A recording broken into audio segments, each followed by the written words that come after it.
Poultry ফিডের মান কে নিয়ন্ত্রণ করবে তা নিয়ে সরকারের দুই প্রতিষ্ঠানের মধ্যে চলছে টানাটানি। প্রাণী সম্পদ অধিদপ্তর আর বিএসটিআই এর কর্তৃত্বে টানাপোড়েনে চিড়ে চ্যাপ্টা শিল্প উদ্যোক্তারা।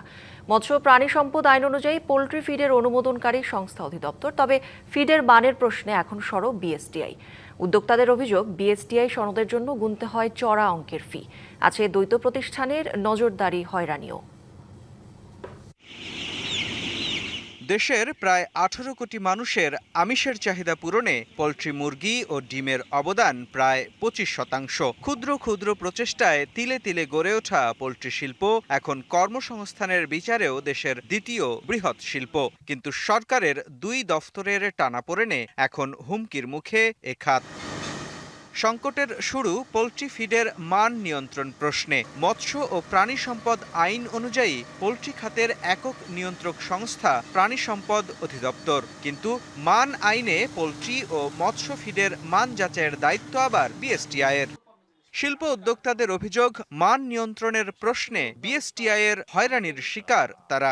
ফিড মিলের ব্যবস্থাপকদের উঠিয়ে নিয়ে যায় এবং এটা আমাদের নগদে পরিশোধের কথা বলা হচ্ছে। তা সরকারের কোন আইনে আছে যে আমাকে 5 লাখ টাকা জরিমানা ক্যাশে পরিশোধ করতে হবে? এখানে যদি দ্বৈত নিয়ন্ত্রণ সংস্থার জন্য আমাদের সিএম সার্টিফিকেট নিতে হয়, আমাদের বিএসটিআই রেজিস্ট্রেশন নিতে হয়, তাইলে আমরা লাইভ স্টকের মন্ত্রণালয়ের অধীনে আছি না শিল্প মন্ত্রণালয়ের বিএসটিআইয়ের অধীনে আছি, আমরা তো নিজেই জানি না।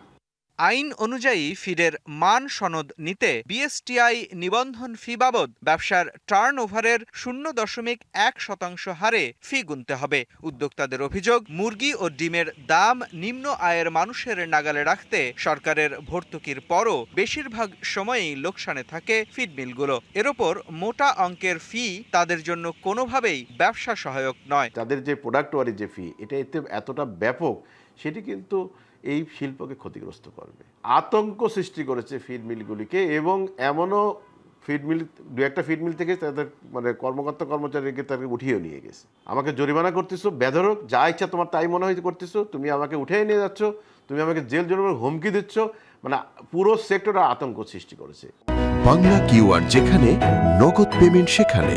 সারা দেশে 10 লাখেরও বেশি মার্চেন্টে নগদে পেমেন্ট করুন খুব সহজে।